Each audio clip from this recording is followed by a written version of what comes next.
Which one do you want, 500 horsepower or 500 horsepower? I promise you there's a difference, as you're gonna see this time on Engine Masters.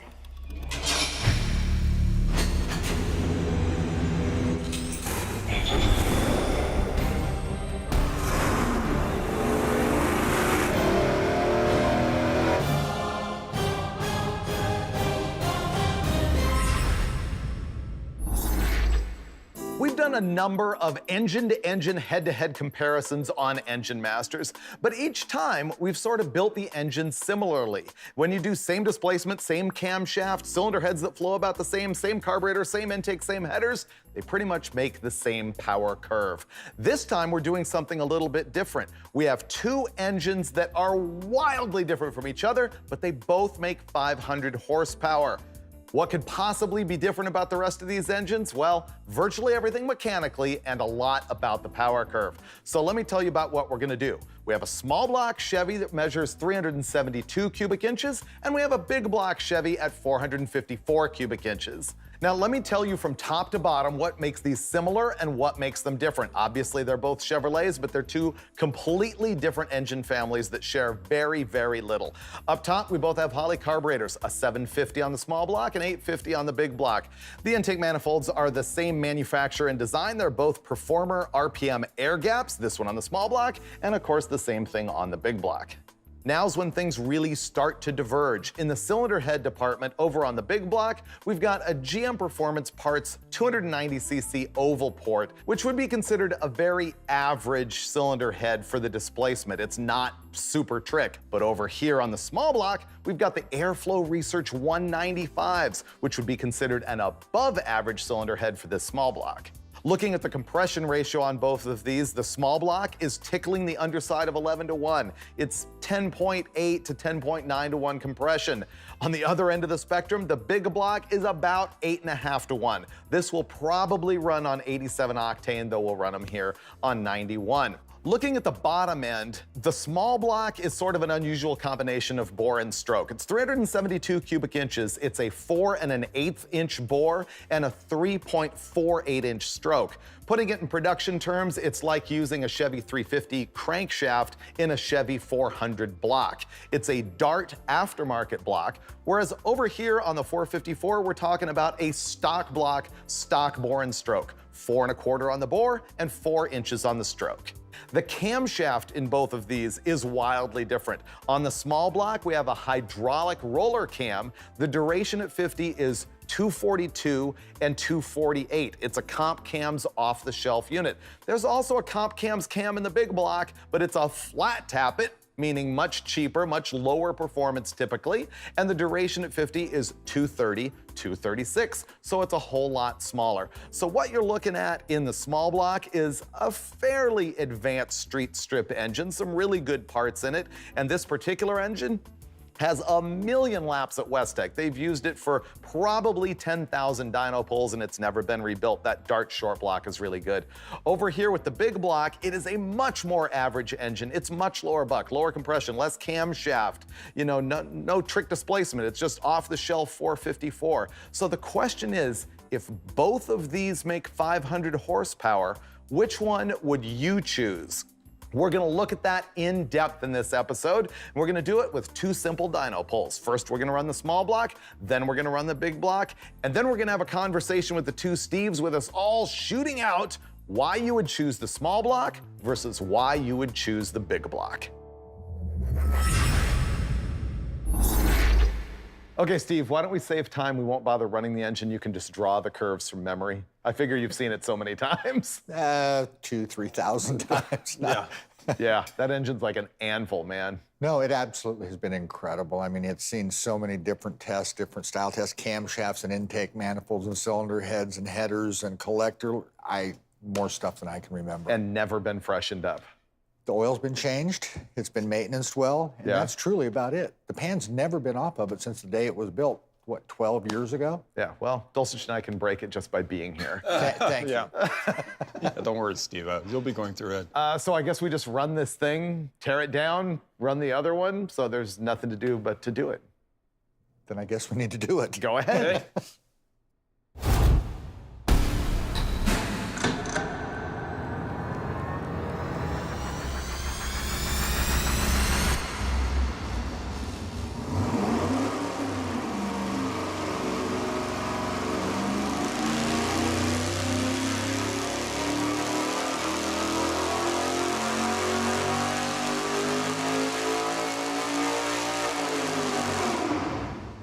not quite 500 horsepower coming up.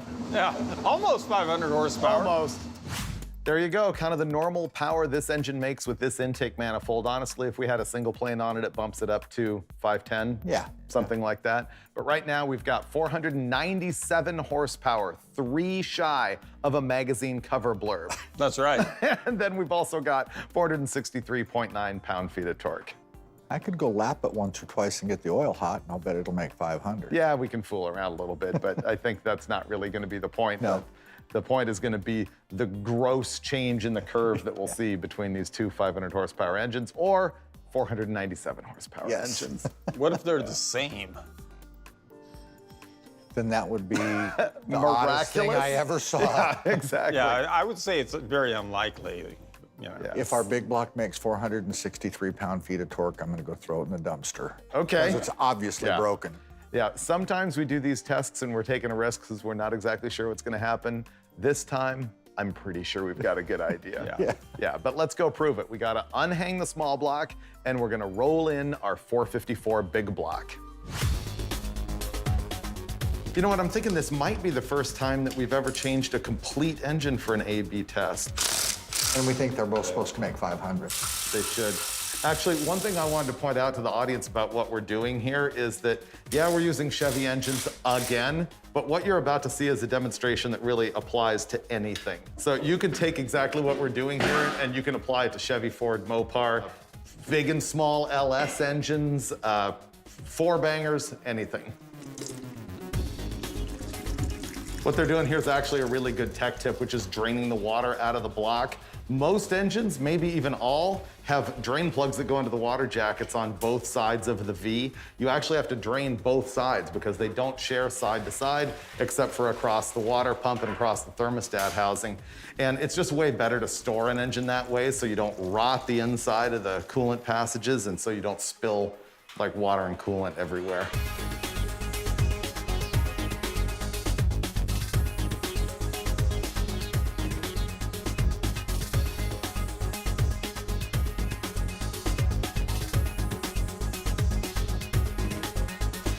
Test number 2, the 454 big block.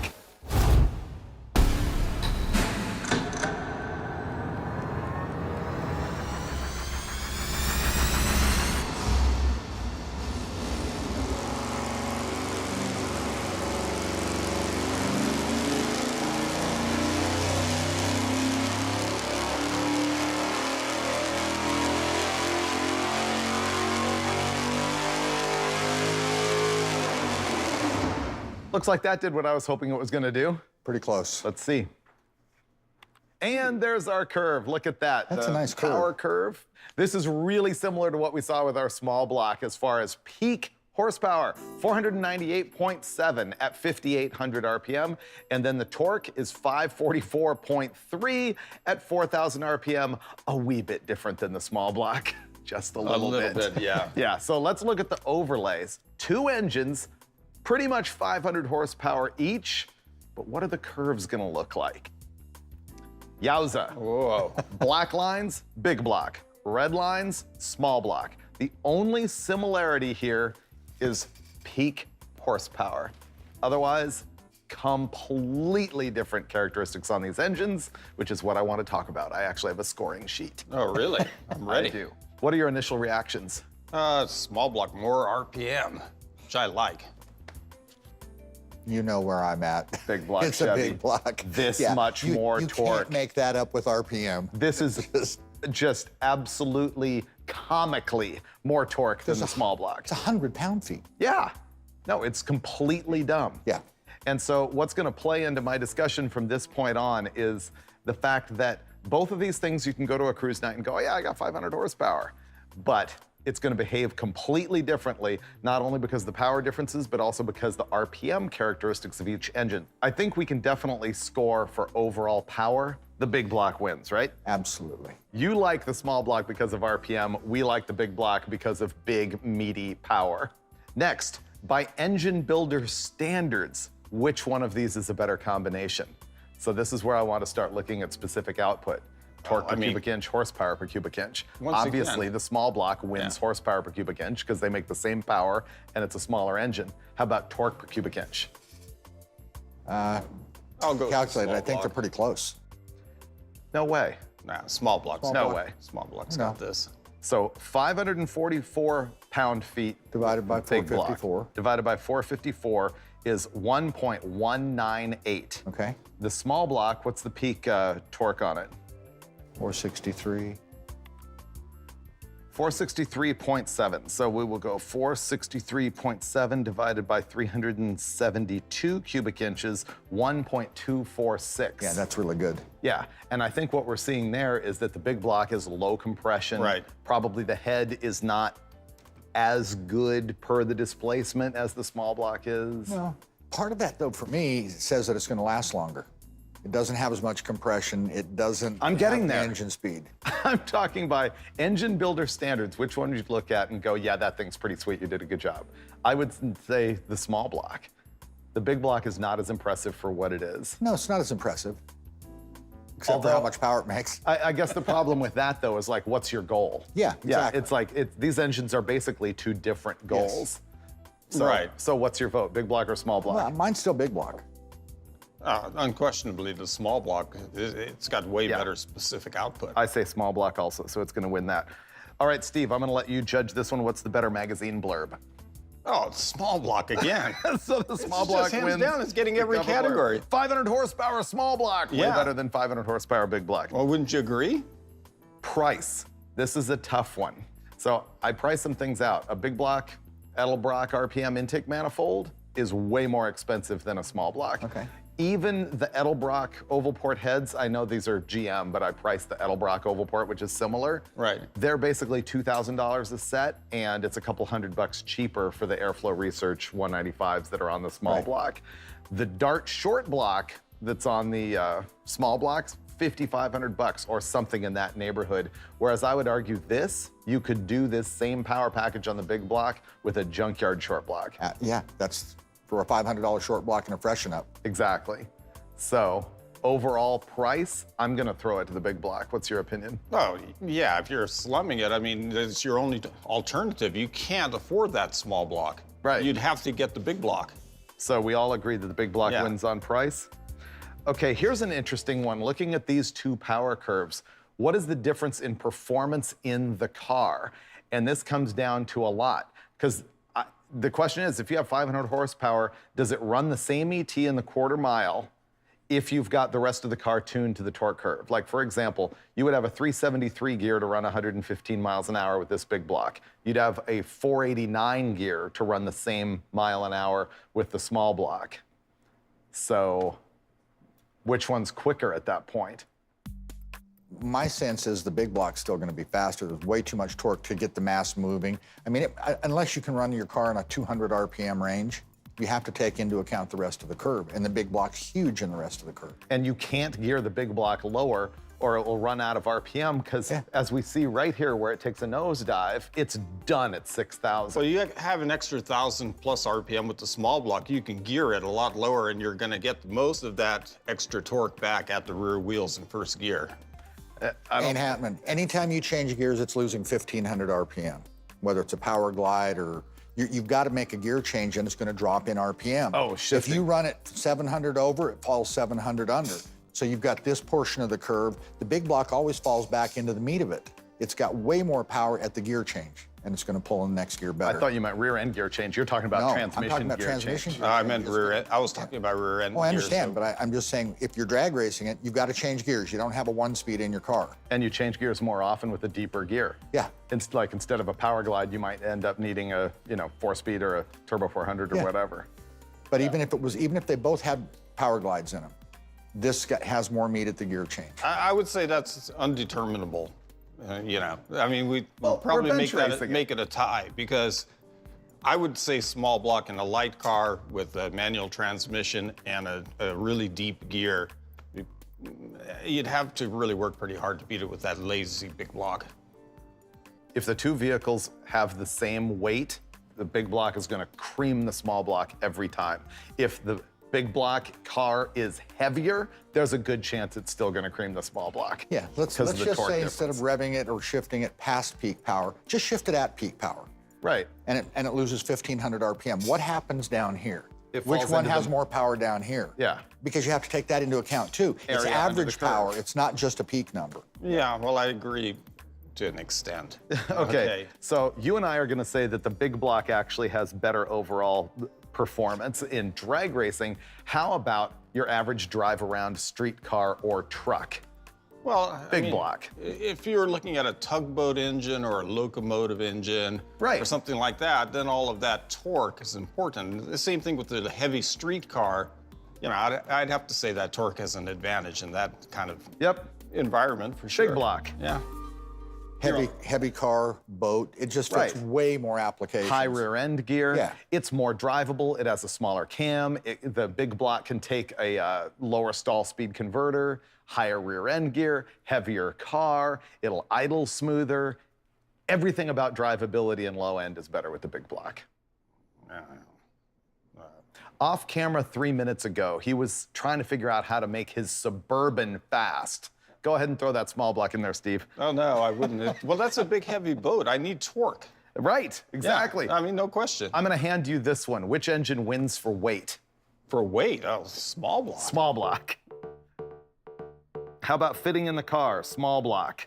Oh, wow. Categories are favoring the small block now. How about mileage? Ooh. I bet these both get the same gas Yeah. mileage in truth. So overall, our win is gonna have to go to the big block. I don't see how it can't. I mean, you just look at this. Yeah. And that's the whole story.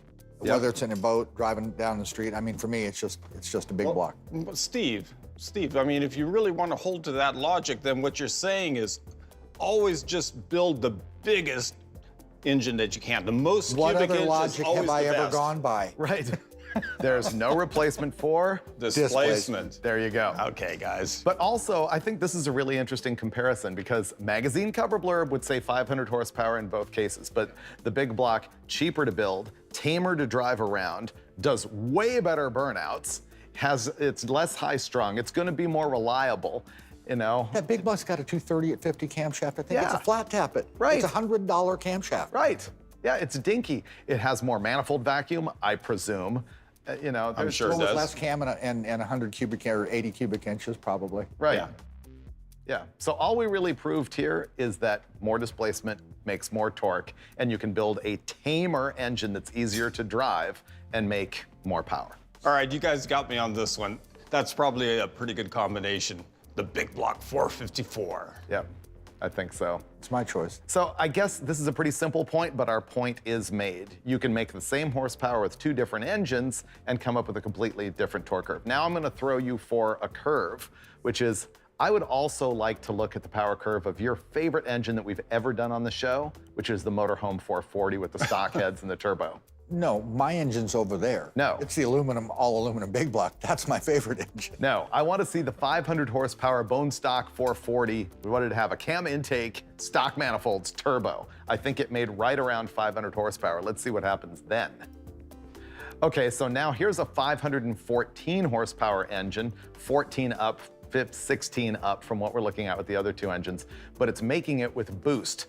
Junk cylinder heads, a smoking garbage short block, garbage cylinder heads, a 50-year-old intake manifold design. Right. Nearly. And factory log manifolds. Factory log manifolds and a turbo. And I think at this point we were making about 9 pounds. Yeah. And so we made 644 pound-feet of torque and 514 horsepower. As compared to the big block that we just tested, you can see once again, horsepower up here is about the same, but the torque jumps up way big, even compared to the big block. Knowing he loves Mopars, we have to ask, so now which one do you like? Oh, the turbo 440. Of course. What are you talking about, Steve-O? Look at the torque. Yep. Yeah. So there we've given you 3 different combinations to look at. If you want 500 horsepower, that's not your only question. You want to look at what you're doing for the torque curve. You also want to look at price, reliability, how big the engine is in the car, whether you want to fabricate turbo stuff. It's all up to you, and now you know what the difference is in the overall power curve for 3 engines that make about the same horsepower. Yeah, Yep. still want the big block Chevy. Still want the big block Chevy, and you'll see more of those, I guarantee it, on future episodes of Engine Masters. Steve just wants more big blocks. That's all that really comes down to. And I guarantee there will be more of those on future episodes of Engine Masters. Come on, Brule, get in on the action. Ready for this? Watch, we can make him do it. Do I go that way? No, you have to go this way. Okay. It's on future episodes of Engine Masters. See, he's trainable. Yeah.